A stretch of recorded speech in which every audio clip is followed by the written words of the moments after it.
guys offensively were never lost your confidence, even when things weren't all full cylinders those first few games. But is there something to it happening, going full throttle like you did last week to help things moving forward? Yeah, I think that we just need to. The bar has been set, and we just got to stay there, right? I think we threw. We had over 500 yards of offense, or close to there. So we could just stay right there as this thing passes by, right? I feel like this happened last week too. Hopefully that's good luck, man. Yeah, so we just gotta pretty much just stay right there. Stay where we at. Keep scoring the points that we're scoring.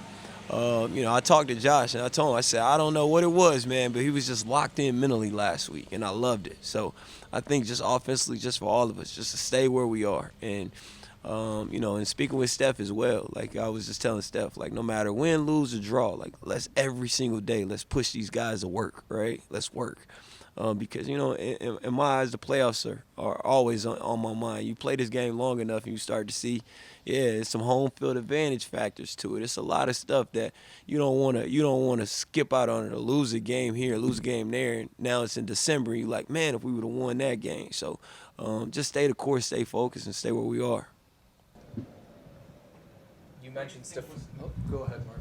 What was a better throw, the 28-yard touchdown or that 5-yard fastball that he gave in? Oh man, probably the 28-yarder, but that fastball too. It was both nice. Even the one that I caught over my shoulder, that was a good ball too. Cause I mean, right when I came out, I saw the ball in the air. But like I said, man, he had a heck of a game. And I think that all the Buffalo Bills Mafia, I think they were excited to see that coming from him, right? I think everybody knew his potential and knew what he was about, but to see him locked in the way that he was, and to see that the plays he was making and the fun that he was having, I feel like that's the Josh that you guys are accustomed to, and now I'm accustomed to. So. You hit one against Miami. I can't remember. I think you were against Byron Jones. But anyway, that 41-yard pass. I mean, can you sense the body language the next couple plays from the cornerback being maybe a little bit more worried about getting beat deep? The first play of the game, I remember going against Byron Jones. He two-hand jammed. He's super aggressive. And so the next play, we went in motion, and he came up, and he thought he was going to do it again. But I had already created a plan in my head, which I'm like, all right, I know how you're going to try to play me now to try to jam me at the line of scrimmage. So I sold him inside heavy, got both of his hands off throwing pass. And, I had an option. I wasn't even supposed to take that deep, but I had beat him so bad I just threw up my hand, and Josh was able to hit me. So it ended up working out in our favor. So Josh just read you? Yeah. I mean, his read was obviously, Steph, and then to come back to me, and he saw my hands in the air, and we ended up connecting.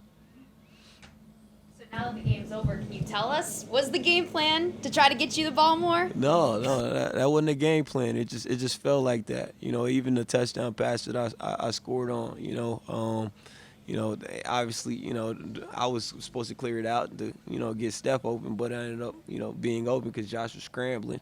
I think the second touchdown was a target to me, and that was Josh just locked in mentally. He gave me a different route and told me what to run, in which we scored in the back of the end zone. And that's when I walked up to him. I said, man, you locked in mentally, because he knew exactly what defense they're in, and he knew exactly where to go with the ball, and he knew what he wanted to do. And so he just has to stay right there. I like where we're at offensively for sure. We've asked everybody this, but I mean, sort of like human nature games. So Baltimore has this huge win over Kansas City on Monday night, and then they go to Detroit and, really wind up being in a slugfest. You had a big win, and now you're 17-point favorites, whether you knew that or not. Yeah. But it's the biggest spread. Do you acknowledge that? Does it worry you at all that you go into a game a huge favorite? No, because I've been in this league a long time. I think I told you guys last week, everybody's just nameless great faces. I think last week y'all asked me about the Washington defensive line. And, yeah, they're great players, but to me, they just nameless great faces. If I face the greatest cornerback or the worst cornerback in the NFL. They're nameless great faces. I got to attack them, and I'm trying to win every single time, no matter who it is, right? And so you don't get sucked into that. You don't get sucked into that whole 17-point favorite. You know, my dad called me and said, "Hey, they got you set." Dad, I don't want to hear it. Like, I'm sorry. I don't want to hear it. Like, at the end of the day, this is a National Football League, and any team could get beat at any time because in this league, it's about taking care of the football and executing. And at any moment, if a team doesn't have their mind right, you can lose the turnover battle, and next thing you know, you're not lost. And now, the narrative is totally different in how we speaking to each other right now. So, but we just gotta stay locked in. Is there ever a point in your career where you're not maybe as involved as you wanted to, or the production isn't matching what you'd hoped, and you kind of had to more mentally navigate through that, understanding patience, and your time will come? I ask just because Stefan has gotten targets and stuff like that, but he hasn't had his breakout game, quote unquote, yet. And then he said he's not worried about it, and that may have caught some people off guard. So, this game versus Steelers, right?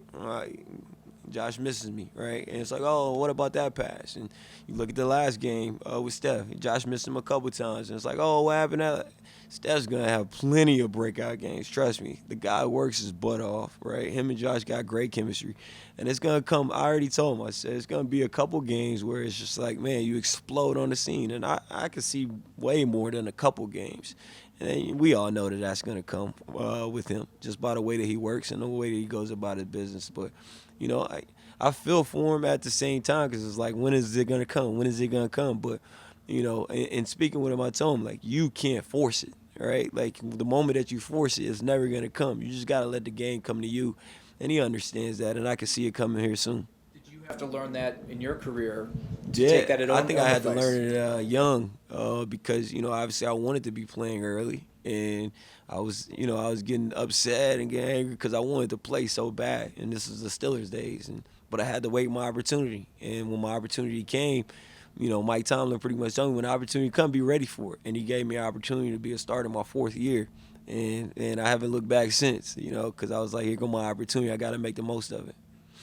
Emmanuel, what do you mean by a receiver forcing it? Because you can't do anything if the ball isn't. Yeah, so I mean, sometimes forcing is from an emotional standpoint. You get so caught up in the emotions of it that you're not running your routes the same. You're cutting your routes short. You're not mentally there because you're waiting on the ball to come instead of just saying, you know what, like, let me just relax, like be a great teammate, root for my guys, and when my opportunity comes, I'm gonna be ready for it, right?